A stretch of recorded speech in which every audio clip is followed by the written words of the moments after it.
Boying Remulla. Ni Boying Remulla. The appearance of Congressman Teves before this body, well, the first question that comes to mind is how do you cite him in contempt if he is not within the country or within our territory? About the surrender of Mr. Teves or Congressman Teves, we are looking at designating him or prescribing him as a terrorist. Parinig Teves, Andolfo Alipit Teves.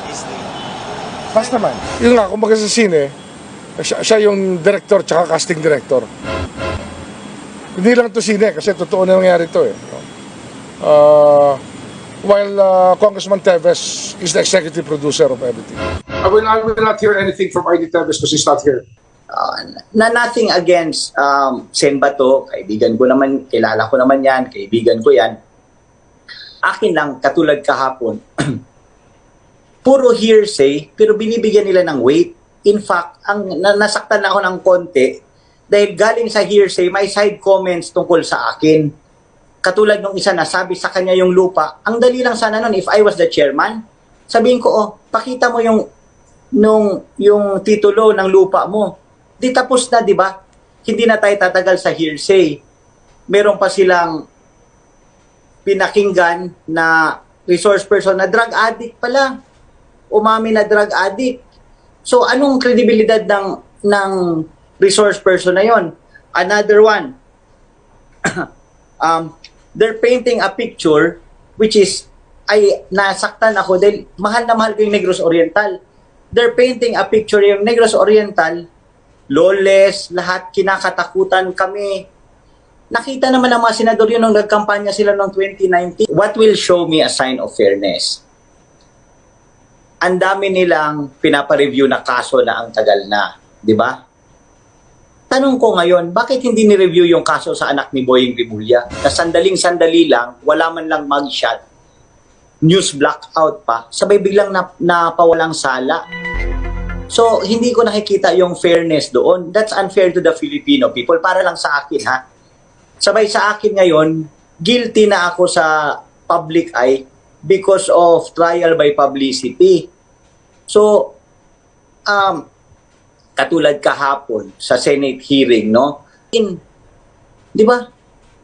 Ang sinasabi nila Fritz Diaz at Judge Timo, ang tagal na lawless yung Negros Oriental. Ngayon lang yan nagkaroon ng takot doon, ang dami-daming military sa paligid. Wala namang ganun dati. Hindi naman ganyan yan eh. Kaya pala gusto kong klaruhin. Sinabi ko daw unfair yung Senate hearing. Hindi ko sinabing unfair yung Senate hearing. Ang sinabi kong hindi fair yung justice system. Okay. When I say hindi fair yung justice system, di ba naalala nyo yung anak ni Boying Remulla, ang bilis-bilis na pawalang sala. Wala man lang tayo nakitang mugshot. News blackout pa, so biglang wala ng sala. Ngayon, baliktad sa akin. Ang bilis ko naging nagkasala. Saan yung fairness doon? It's not just unfair to me, it's unfair to the people of the Philippines. Dahil yung mga kaso naman, parating people of the Philippines versus, di ba? So parang niloloko natin yung tao. Yung halatang may sala, walang sala kaagad. Yung wala pang ebidensya, may sala na kaagad. Congressman, so, mali, diba? Parinig Teves, Andolfo Alipit Teves. Pas naman. Kasi lahat, hindi pa namin nilalabas lahat. We don't have to telegraph our punches. At least we have everybody here together. Yun nga, kumbaga sa sine, siya yung director tsaka casting director. Hindi lang to sine kasi totoo na nangyari to eh. While Congressman Teves is the executive producer of everything. P-Finance, yung mga baril sa kanya galing, siya bumibili ng mga baril. Yung lugar kung nagtataguan, bumibili ng sasakyan, pinifinance niya lahat. Kaya producer nga, executive producer. Financing everything. Marvin, and it's the interaction among people, knowing fully well, tsaka where they stay, yung lugar. Diba? Yung safe house.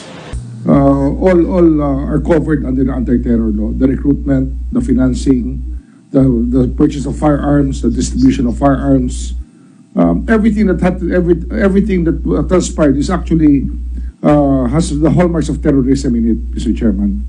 However, when the cases were filed individually, we could not really file an anti-terror case immediately, or we cannot actually file an anti-terror case immediately because it takes a lot of legal theory and a lot of research to be able to prove a terrorism case.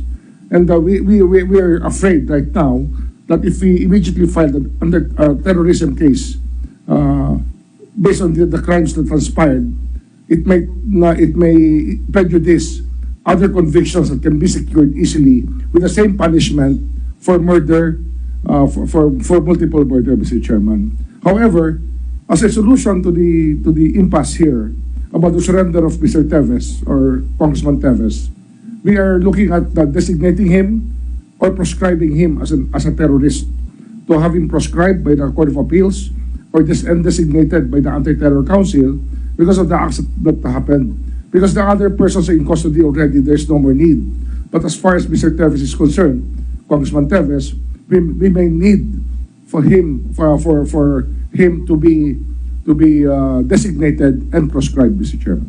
Yes, Mr. Chairman. I'm asking this question to I will not hear anything from ID Teves because he's not here. reiterate, Mr. Chairman, what you mentioned a while ago, that this committee is also exercising our oversight function, Mr. Chairman. Correct. And the fact that the Secretary of Justice is leading the way to look into this particular law, Mr. Chairman, we appreciate the initiative of our Department of Justice. Perhaps my next question, Mr. Chairman, is how effective is the coordination of the Anti-Terrorism Council? For example, once a person is designated as a terrorist or part of a terrorist group, how immediate will be the freezing of persons' assets be made? Yung cancellation din yan ng passport, yung right to travel, etc. And that's the main reason, Mr. Chairman, why I supported you, Mr. Chairman,